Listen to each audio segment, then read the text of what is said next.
Hey there, comic fans! Welcome back to Comic Yahad. Today we're diving into Chapter 4 of Tintin and the Crab with Golden Claws. Let's get started. Captain Haddock lifts his glass for a sip, but at the sudden sight of Allan, he sprays the entire mouthful straight into Allan's face. Allan stands there, dripping and furious, while Haddock sputters in shock, still clutching his glass. Stammering, Captain Haddock finally manages to declare that he promised not to drink anymore, clutching the glass tightly. Allan wipes his face with a handkerchief, demanding to know who extracted such a promise from him. Struggling to speak, Captain Haddock refers to the young man who was previously with him, his words trembling. Allan, growing impatient, presses him for answers about the young man's identity. Captain Haddock, still shaken, tries to defend himself to Allan, insisting he has no idea who the young man is. Allan, unconvinced, exclaims in frustration, his patience wearing thin as he struggles to get answers. Allan paces the room, muttering about the intruder he suspects has entered the ship.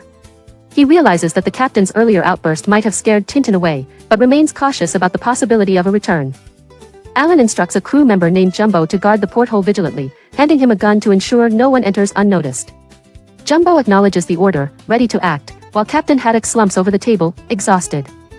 Allan, fueled by frustration, storms through the corridor, declaring his intention to blow open the door where the intruder is hiding.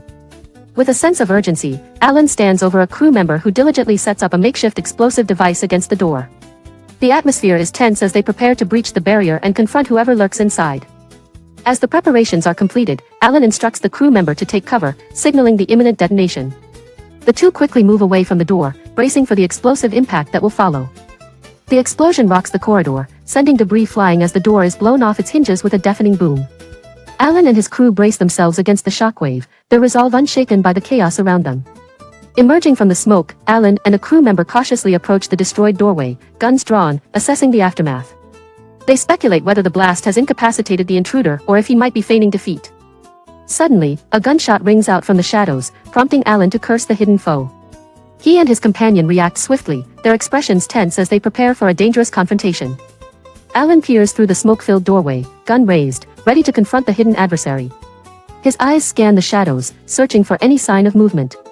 Allan, with a fierce expression, fires his weapon into the smoke-filled corridor, determined to suppress any threat. The sound of gunfire echoes around him, amplifying the intensity of the standoff. A small object clatters to the floor near Allan's feet, catching his attention amid the chaos. Amidst the chaos, Allan discovers that the object is merely a champagne cork, causing a moment of confusion. With renewed confidence, Allan and his companion cautiously enter the darkened room, weapons at the ready. They peer into the shadows, determined to find the source of the earlier gunfire. Allan steps into the storage area with his pistol drawn, scanning the dim space filled with crates. Suddenly, a cork striking him squarely on the head with a loud bang. Stars spin before his eyes as he stumbles back, dazed and furious. As Allan staggers forward, another cork pops loose and smacks his companion right on the nose. The man yelps in pain while Allan, still dizzy, looks around in confusion, unable to make sense of the chaos of flying corks and bursting bottles. Realizing the need to regroup, Allan urgently calls out to retreat, and both men sprint back down the corridor with determination.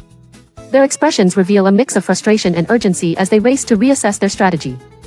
Bursting into a room, Allan is taken aback to find a man tied up and gagged, surrounded by empty bottles and playing cards.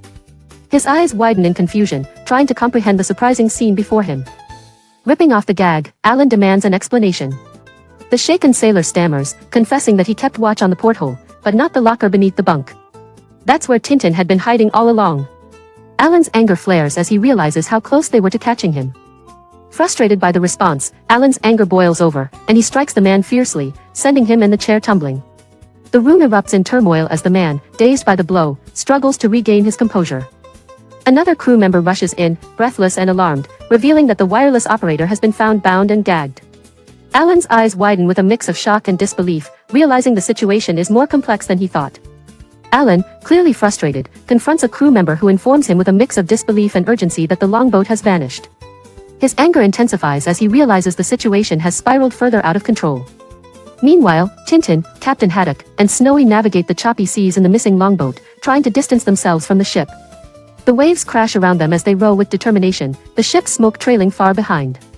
With the dawn breaking, Captain Haddock reassures Tintin that they are momentarily safe as the Carabujan fades into the horizon. Despite the exhaustion, a sense of relief washes over them, knowing they've escaped immediate danger.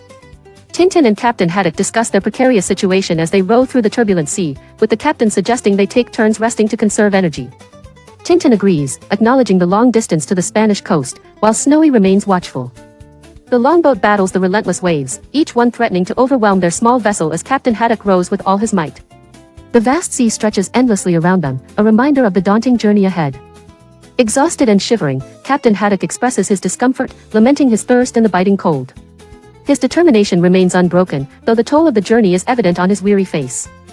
Captain Haddock, rummaging through the boat, discovers a keg of fresh water and some biscuits stashed away. His eyes light up, momentarily lifting his spirits as he announces the find to Tintin.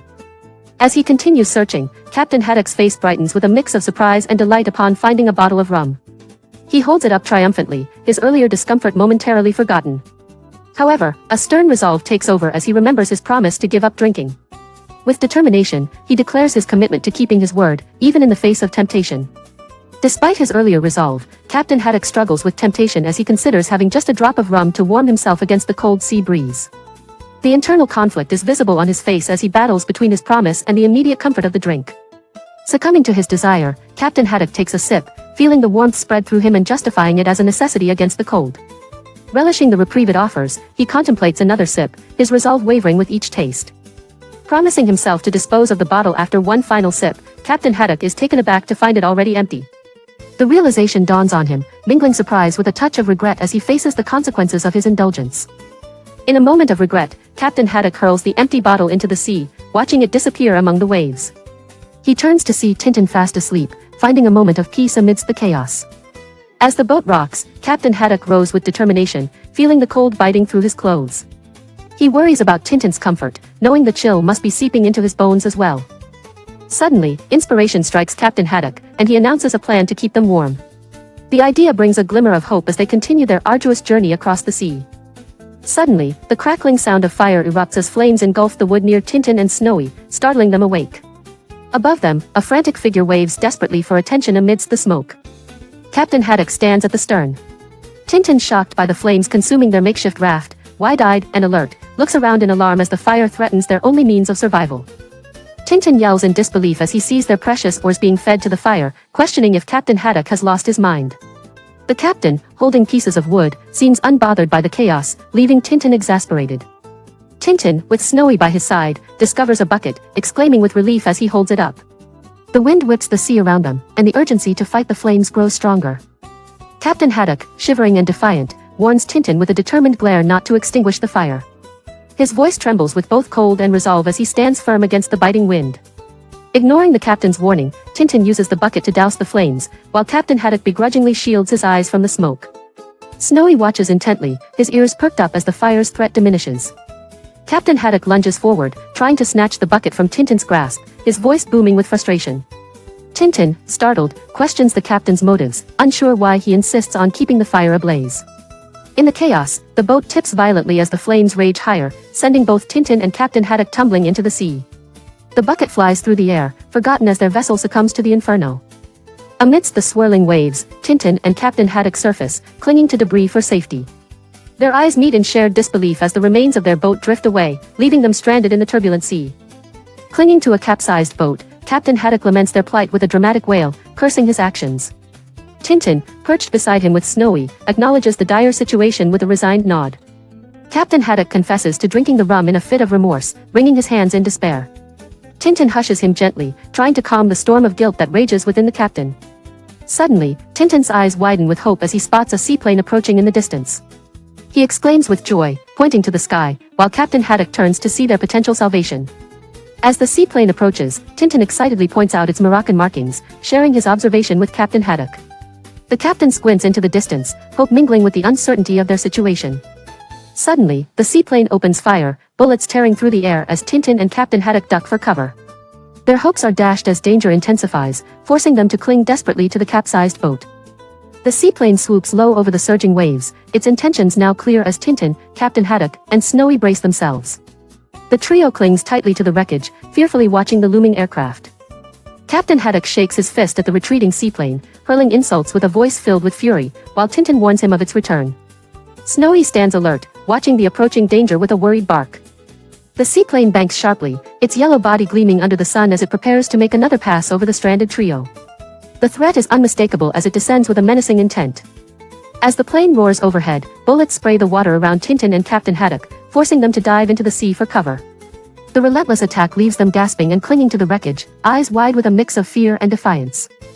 The yellow seaplane roars overhead, its presence casting a shadow over Tintin and Captain Haddock as they cling to the capsized boat. Tintin watches intently, his mind racing for a plan as the plane circles back. As the seaplane swoops in for another pass, Tintin seizes a chance and fires his weapon, the bullets whizzing through the air. Captain Haddock cheers him on, his voice triumphant as the plane sputters from the hit. The seaplane, now clearly damaged, struggles to maintain its course as it skings dangerously close to the waves. Tintin and Captain Haddock watch anxiously, their hopes buoyed by the possibility of escape from their relentless pursuer. And that wraps up this chapter. If you enjoyed the story, head to the next part and be sure to like and subscribe for more adventures on Comic Yahud.